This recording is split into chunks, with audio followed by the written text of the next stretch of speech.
In math, we build lots of ideas by starting with sets and then building more structure on top of them. In this video, I'm going to show you how to use sets to construct numbers, functions, spaces, and more. To make a set, you first pick a universe, essentially everything we might be talking about.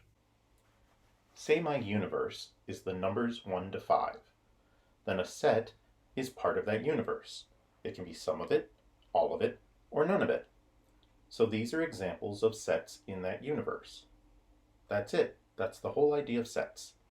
From here, we can do lots of different things. We can multiply sets. So we could square a set or cube it. We could combine the set with a separate set of numbers. Or we could take a bunch of subsets of that set. Let's start with multiplying sets. I can multiply two sets, such as AB and 1, 2, 3. That's called a Cartesian product, and it is made of pairs, each thing in the first combined with each thing in the second. So if I had 5 things and 5 things, I'd get 25 combinations. I can also multiply 3 sets together to get triplets, like B1Y, and so on. Now suppose I take my set 2, 3, 4 and square it. Then s squared has 9 pairs in it. If I take a subset of s squared, I take some of those 9 pairs, and I get R, what's called a relation. And you can do cool things with these. Here's that relation R again. 2 is related to 2, 3 is related to 3, 4 is related to 4. We write that with a 2R2. But there's another name for that. Equal sign. That particular relation R says that 2 equals 2, 3 equals 3, and 4 equals 4. And likewise, 2 does not equal 4. So 2, 4 is not in there. That's an equal sign. You can also make less than. 2 is less than 3, 2 is less than 4, 3 is less than 4. So this R2 could be written as less than. And R3 is less than or equal. Relations can satisfy certain properties. They can be reflexive, symmetric, transitive, and so on. Anything that's reflexive, symmetric, and transitive is called an equivalence relation. Things like numbers being equal, line segments being congruent, triangles being similar. Anything that acts sort of like an equal sign is an equivalence relation. Less than does not satisfy all 3 requirements. It's not symmetric. If 2 is less than 3, that does not mean 3 is less than 2. It is transitive, however. So you can get different kinds of relations depending on what's in and out of the set and which properties it satisfies. Next, if I have a relation, I can have a rule that you're not allowed to repeat the first element. So for example, 2, 3, 3, 4, 4, 3. Because this has 2, 3, it's not allowed to have 2, 2 or 2, 4. That's a function. The first number is the input, the second number is the output, and you can graph it like so. A function is just a relation where you never use the first element twice. You can add on more requirements. For example, this function reuses 3 in the second place. It's still a function, but if you add the requirement that you don't do that, you can get a 1-to-1 function. And you could put another requirement. If you use up every single second number possible, that's called an onto or surjective function. And so on. You can add more and more properties to functions. And functions are incredibly important. There's an entire branch of mathematics devoted to them, and you study them in real analysis. Okay, by squaring a set, we got equals, we got less than, and we got functions. What can we make if we cube a set? We could set them up to be functions that have 2 inputs instead of 1 and 1 output. And you learned some very important examples of that in elementary school. If you have 2 inputs and produces 1 output, it could be a plus sign. You can define addition if you cube a set. Likewise, subtraction, multiplication, division. All of these come from cubing a set. You take 2 numbers, you get out 1 answer, and this is called a binary operator. Funny thing though, we actually haven't defined numbers. We've just been using them. Can we use sets to define numbers? Yes, we can. You start with a set, such as A, B, C, and define addition on the set with a rule. We're going to make what we call a group out of the set. To be a group, this addition rule has to satisfy 4 properties. First of all, you don't need parentheses. That's called the associative law. Second, you have a 0. That's called the identity. And in our example, C was being the identity because A plus C equals A, and so on. Third, you have negatives. That's called having inverses. A plus B equals C. If C is 0, then A and B are opposites. They are inverses. And fourth, closure, don't fall out of the group. If you have A plus B, you shouldn't get something like Z that isn't in your set. Lots of things form groups. Reflections, rotations, permutations, vectors, matrices, numbers. And if you add a 5th requirement, that A plus B always equal B plus A, that's commutativity, you get what's called an abelian group. Now lots of groups are abelian, but not all of them are. Rotations in 3 dimensions are not abelian. Here, I'll show you. Let's take this book in 3 dimensions and rotate it. I'll hold it like this, facing me. I'll rotate it 90 degrees from my perspective, counterclockwise, and then from your perspective, counterclockwise. And it looks like it's lying down to me. Now, if I go back to the beginning and rotate it counterclockwise your way, and then my way, we get a different answer. So A plus B is not B plus A for rotations.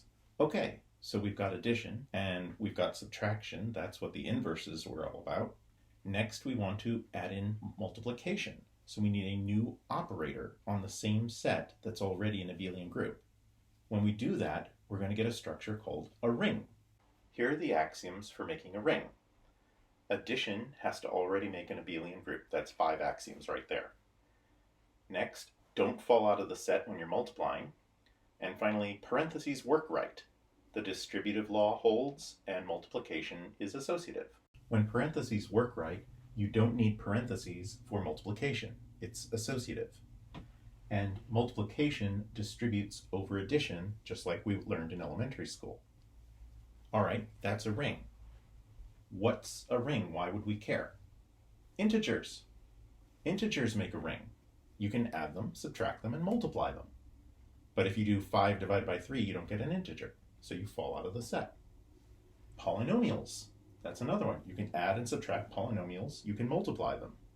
But if you do x squared plus 1 divided by x minus 3, you're not going to get a polynomial because there's a remainder. You don't even have to have an identity in a ring. Think of the even integers. You can add them, subtract them, multiply them. You always get even integers, but it doesn't have a 1 in it. Okay, now here's the last piece. We're going to include division, which means we have to have multiplicative inverses. We don't include 0, right? It's got to have 0 because it's an abelian group under addition.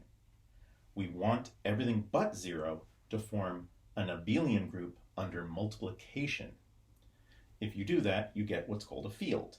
And fields are basically numbers. You can add them, subtract them, multiply them, and divide them. The 3 most common fields are the fields of all the fractions ever, the rationals, the real numbers, which is basically every decimal ever, and the complex numbers. So when you need numbers, you need a scalar, then that's what you reach for, one of those. The part of math that deals with groups, rings, and fields is called abstract algebra. Okay, next up, let's make vectors. Let's make a vector space. Vectors don't have to be arrows like A and B here. They can be anything. They can be functions. Anything that follows the rules. Okay, what are the rules for a vector space? First, the elements of the set are the vectors, and they have to form an abelian group. You have to be able to add vectors. This is how we add graphical vectors, head to tail, but so long as you have a rule, you're all set. All right, what else do we need? We actually need a completely different set because we want numbers, or scalars. We need a field. Let's say we take the field of real numbers, right? And what we're going to do with it is we're going to be able to say, I want to take this vector and multiply it by 2.8 or whatever. We need to define multiplying a number times a vector. And it has to satisfy certain rules. We need multiplying by 0 and multiplying by 1 to do what you'd expect. 0 times v is 0 and 1 times v is v. We also need parentheses to work right. If you multiply a number times a vector, you don't need parentheses to figure out what that is. And you should be able to distribute multiplication over addition. Vector spaces have a lot of cool properties, especially when you use functions. Functions can be vectors. You can add functions. You can multiply a function by a constant. There's such a thing as a zero function or the negative of a function. It all works. We can add even more structure on top of a vector space. We can add a notion of convergence, basically a rule that says, are these vectors getting closer and closer to a given vector? If you have a good convergence, you might have a distance function. You could say, how far apart are these two vectors? Which sounds a little funny if you're saying how far apart are x and x squared, but there are ways to define that. If you have a distance function, you might be able to then make a norm, which gives you the length of a vector. And if everything works right, you can actually make an inner product or dot product. So to recap, an inner product means you have a norm, which means you have a distance, which means you have convergence. It doesn't go the other way though. You can have something with a convergence that doesn't have a distance, and so on.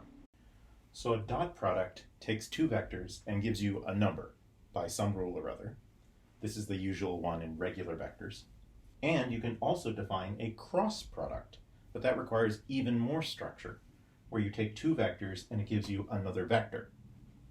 So you can keep adding structures onto this, and you get the topic of linear algebra. Finally, let's go all the way back to one set, and this time we want the elements to be points and the set to be a space.